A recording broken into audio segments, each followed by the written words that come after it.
नमस्कार, मी प्रिया काळे. तरुण भारतच्या न्यूज बुलेटिन मध्ये आपल्या सर्वांचं स्वागत. आता पाहूया ठळक घडामोडी. आज चैत्र पौर्णिमेच्या दिवशी श्री शिवप्रतिष्ठान हिंदुस्थान बेळगावच्या वतीने पुण्यश्लोक छत्रपती श्री शिवाजी महाराजांच्या पुण्यतिथी निमित्त अभिवादन करण्यात आले. बेळगाव शहरातील डॉक्टर श्यामाप्रसाद मुखर्जी मार्गावरील छत्रपती शिवाजी महाराज उद्यानात पुण्यतिथी निमित्त शिवरायांच्या मूर्तीला अर्जुन शिंदे व विभाग प्रमुख पुंडलिक चव्हाण यांच्या हस्ते पुष्पहार घालण्यात आला. नंतर जिल्हा प्रमुख विश्वनाथ पाटील तसेच विभाग प्रमुख पुंडलिक चव्हाण यांच्या हस्ते पूजन करण्यात आले. यावेळी कर्नाटक प्रांत प्रमुख किरण गावडे, शहर प्रमुख अनंत चौगुले, विभाग प्रमुख चंद्रकांत चौगुले तसेच अनेक शिवभक्त उपस्थित होते. महाराष्ट्र एकीकरण समितीचे अधिकृत उमेदवार महादेव पाटील यांच्या प्रचारार्थ शहापूर भागात पदयात्रा काढण्यात आली. नागपई सर्कल पासून या पदयात्रेला सुरुवात झाली. नवी गल्ली, गणेशपूर गल्ली, पवार गल्ली, बसवण गल्ली, जोशी गल्ली, सराफ गल्ली, बिच्चू गल्ली, आचार्य गल्ली, नार्वेकर गल्ली व होसूर मार्गे छत्रपती शिवाजी उद्यानात येऊन पदयात्रेची सांगता करण्यात आली. या प्रसंगी महाराष्ट्र एकीकरण समितीच्या उमेदवाराला बहुमताने विजयी करण्याचे आवाहन करण्यात आले. संकटमोचन बलोपासनेसह बुद्धीची देवता म्हणूनही ज्याकडे पाहिले जाते अशा महाबली हनुमानाची जयंती बेळगाव शहर व परिसरात मोठ्या उत्साहात साजरी झाली. पवनपुत्र हनुमान की जय, संकटमोचन हनुमान की जय अशा नाममंत्रांनी मंदिर परिसर दुमदुमून गेला होता. मंगळवारी पहाटेपासूनच भाविकांनी दर्शनासाठी रांगा लावल्या होत्या.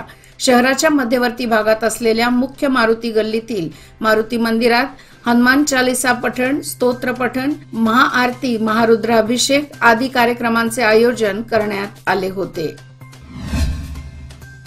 हुबळी येथे झालेल्या त्या विद्यार्थिनीच्या खून प्रकरणाचा निषेध करत आरोपीला कठीणातील कठीण शिक्षा देण्याची मागणी करत आज बेळगाव शहरामध्ये काँग्रेसच्या वतीने भव्य मोर्चा काढण्यात आला. शहरातील आरटीओ सर्कल, सोन्या मारुती चौकानजीकच्या काँग्रेस भवनापासून बेळगाव जिल्हा काँग्रेसच्या वतीने हुबळी येथे झालेल्या त्या विद्यार्थिनीच्या खून प्रकरणाच्या निषेधार्थ भव्य मोर्चा काढण्यात आला. यावेळी मोर्चाद्वारे जिल्हाधिकारी कार्यालयाला जाऊन जिल्हाधिकारी नितेश पाटील यांच्या मार्फत सरकारला निवेदन सादर करण्यात आले. या प्रसंगी आमदार आसिफ सेठ, विधान परिषद सदस्य चंद्रराज हट्टीहोळी, ग्रामीण जिल्हाध्यक्ष विनय नावलगट्टी, ॲडव्होकेट आर.पी. पाटील, जयश्री माळगी, आयशा सनदी यांच्यासह असंख्य काँग्रेस कार्यकर्ते सहभागी झाले होते. बेळगाव व चिकोडी दोन्ही लोकसभा मतदारसंघात काँग्रेसचे उमेदवार विजयी झाल्यास सिद्धरामय्या नेतृत्वाच्या काँग्रेस सरकारचे हात बळकट होतील. त्यामुळे काँग्रेसलाच मते द्या असे सार्वजनिक बांधकाम व जिल्हा पालकमंत्री सतीश जारकीहोळी म्हणाले. अरभावी विधानसभा मतदारसंघाच्या व्याप्तीत येणाऱ्या दुर्दुंडी, राजापूर, शिवापूर, खानट्टी व मुन्याळ येथे त्यांनी काँग्रेस उमेदवार मृणाल हेब्बाळकर यांच्यासाठी मतयाचना केली.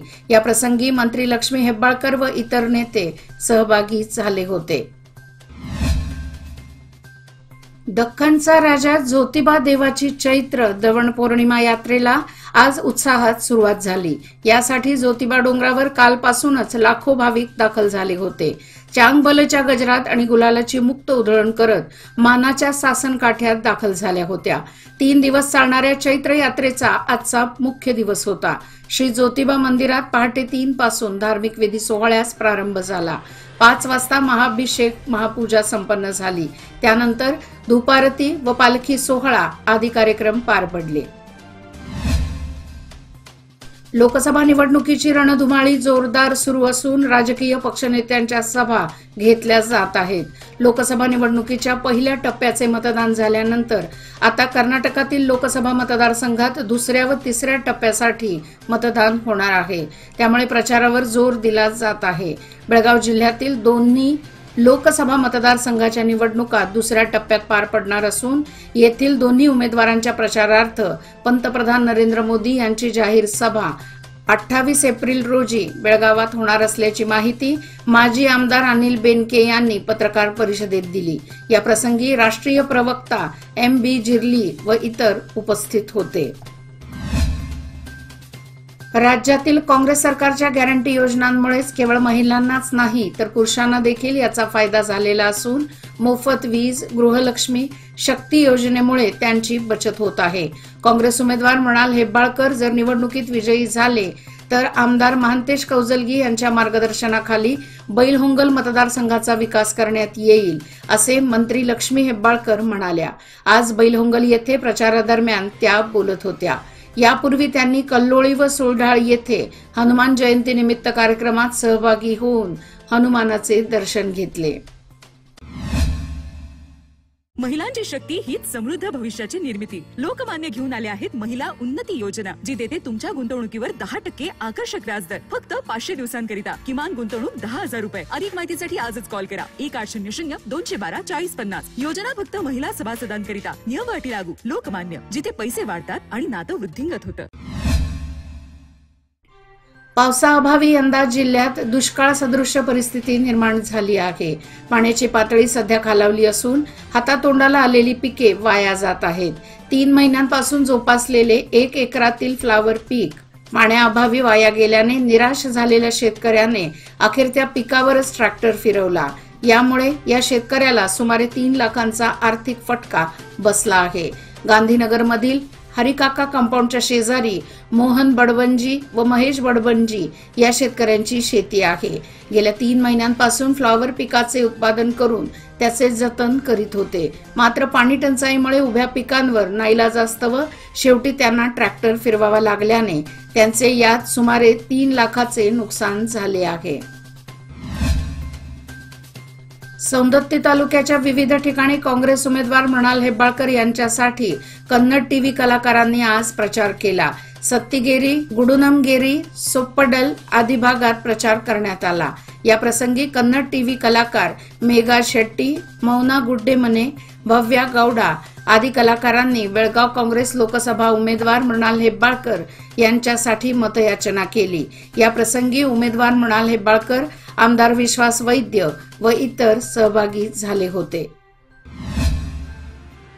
अथणी तालुक्यातील सप्तसागर गावातील निराश्रित गरीब कुली कुटुंबातील स्त्री पुरुषांना घरे उपलब्ध करून द्यावीत अशा मागणीचे निवेदन सामाजिक कार्यकर्ते रामू पुजारी यांच्या नेतृत्वाखाली मंगळवारी जिल्हाधिकाऱ्यांना सादर करण्यात आले.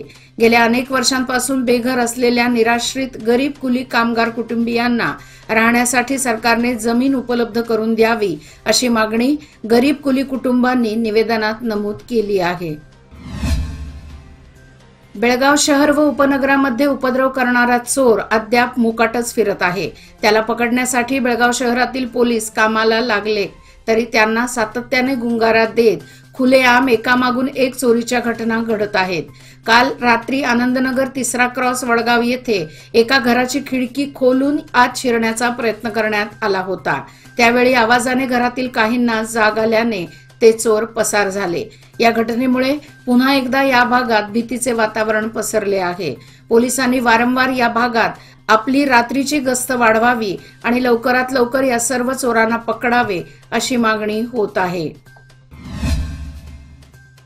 सद्गुरू अनिरुद्ध बापू यांच्या मार्गदर्शनाने महाराष्ट्र, कर्नाटक, गुजरात, मध्य प्रदेश आणि गोवा यासह संपूर्ण देशामध्ये 119 ठिकाणी अनिरुद्धाज अकॅडमी ऑफ डिझास्टर्स मॅनेजमेंट तर्फे महारक्तदान शिबिराचे आयोजन नुकतेच करण्यात आले होते. बेळगाव शहरातील समादेवी मंगल कार्यालय, समादेवी गल्ली बेळगाव तसेच दत्त मंदिर, दत्त गल्ली वडगाव बेळगाव येथे हे शिबिर पार पडले.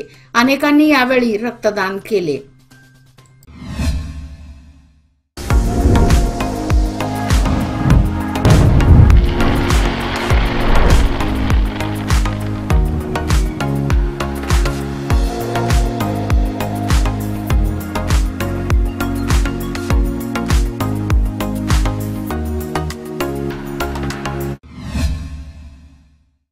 प्रकाश हुक्केरी समेटाचे राजकारण करतात असा खोटा प्रचार करण्यात येत आहे.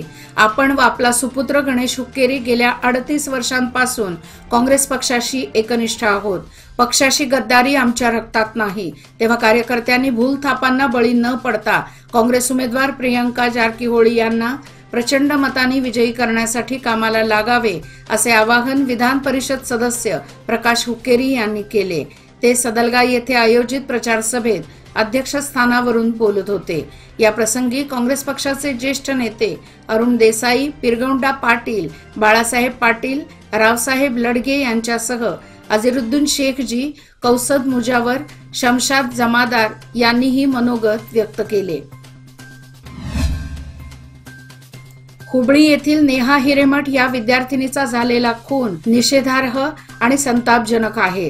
हिरेमठ कुटुंबियांना न्याय मिळणे आवश्यक आहे। त्यामुळे या प्रकरणाची गतीने चौकशी करून आरोपीला कठोर शिक्षा व्हावी अशी मागणी चिकोडी जिल्हा काँग्रेस अध्यक्ष लक्ष्मणराव चिंगळे यांनी केली। मंगळवारी चिकोडीत जिल्हा काँग्रेस पक्षाच्या वतीने चिंगळे यांच्या नेतृत्वाखाली हुबळीतील घटनेचा निषेध करण्यात आला। यावेळी ते बोलत होते। प्रारंभी 2 मिनिटे मौन पाळून नेहा हिरेमठ हिला श्रद्धांजली वाहण्यात आली। यानंतर तहसीलदारांमार्फत जिल्हाधिकाऱ्यांना निवेदन पाठवण्यात आले। निवेदनात हिरेमठ कुटुंबियांवर ओढवलेल्या दुःखात जिल्हा काँग्रेस समिती सहभागी असून या प्रकरणी आरोपीला कठोर शिक्षा करण्याची मागणी करण्यात आली। आंदोलन नगर निप्पाणी येथील मेडिकल व्यावसायिकाचा बंद बंगला फोडून चोरट्यांनी हजारो रुपयांचे साहित्य लंपास केले। अजित लंबे असे चोरी झालेल्या बंगल्याच्या मालकाचे नाव आहे। अन्य 2 ठिकाणीही चोरीचा प्रयत्न झाला, त्यामुळे परिसरात भीतीचे वातावरण पसरले आहे। दरम्यान येथील सीसीटीव्ही मध्ये चोरट्यांची छबी कैद झाली असून पोलीस अधिक तपास करत आहेत। वाढत्या उन्हाबरोबरच निवडणुकीच्या ज्वराचा पारा आउट ऑफ कंट्रोलवर गेला आहे। नेत्यांकडून एकमेकांवर आरोप प्रत्यारोपांच्या फैरी झाडल्या जात असतानाच मतदारांना आकर्षित करण्यासाठी साम दाम दंड भेद नीतीचा वापर केला जात असल्याचे चित्र दिसत आहे। अखेरच्या टप्प्यात अर्थपूर्ण हालचालींचा बेसुमार वापर होऊन मतांचे गठ्ठे बुक करण्याच्या व्यूहरचनेला गती येण्याची शक्यता आहे। चेकपोस्टवर पकडण्यात येणाऱ्या रोकड रकमांमुळे चोर सोडून संन्याशालाच फाशी होत असल्याचे चित्र निर्माण झाले आहे। यामुळे व्यापार व उद्योग क्षेत्रातील लाखोंची उलाढाल ठप्प पडली असून आर्थिक फटका या क्षेत्राला बसत आहे। भाजपच्या सिद्धांतानुसार सेवा हीच संघटना व देशाचा अभिमान पंतप्रधान नरेंद्र मोदी यांच्या सबका साथ सबका विकास सिद्धांतावर विश्वास ठेवून व खासदार अण्णासाहेब जोल्ले यांनी केलेल्या विकास कार्याची दखल घेत निप्पाणी विधानसभा मतदारसंघातील भोजवाडी गावातील राष्ट्रवादी काँग्रेसमध्ये असलेले भोजवाडी येथील 25हून अधिक कार्यकर्ते राष्ट्रवादी काँग्रेस पक्ष सोडून भाजपमध्ये सहभागी झाले। निप्पाणीचे आमदार शशिकला जोल्ले यांनी त्यांचे भाजपमध्ये स्वागत केले। यावेळी प्रशांत पाटील, डॉक्टर सुदर्शन मुराबट्टे, प्रशांत मगदूम, विनोद संगपाळ, वीरेंद्र बुर्जी यांच्यासह स्थानिक नेते व भाजप कार्यकर्ते उपस्थित होते। गेल्या 4 दिवसांपूर्वी परिसरात एकच वेळा पण समाधानकारक अशा वळीव पावसाने हजेरी लावली। वाढत्या उन्हामुळे त्रस्त झालेल्या जनतेला आणि त्याचबरोबर शेती पिकांना देखील या पावसाचा चांगलाच दिलासा मिळाला। यामुळे समाधान व्यक्त होत असतानाच आता वेदगंगा नदीला देखील काळम्मावाडी धरणातून मुबलक पाणी सोडण्यात आले आहे। यामुळे ऐन उन्हाळ्यात बंधाऱ्याबरोबर वाहणारे पाणी दिलासा देणारे ठरत आहे। दुथडी भरून वाहणारे पाणी वाढत्या उन्हाळ्यातील पाणी समस्या कमी करण्यासाठी पूरक ठरत आहे। असे असले तरी उपलब्ध असणारे पाणी जपून वापरण्याची गरज व्यक्त होत आहे। याचबरोबर आजचे बातमीपत्र इथेच संपले। अधिक माहिती आणि ताज्या घडामोडी करता पाहत रहा तरुण भारत न्यूज चॅनल। तसेच आमच्या चॅनलला लाईक, शेअर आणि सबस्क्राईब करायला विसरू नका आणि विश्वासार्ह बातम्यांसाठी दररोज वाचा दैनिक तरुण भारत। धन्यवाद।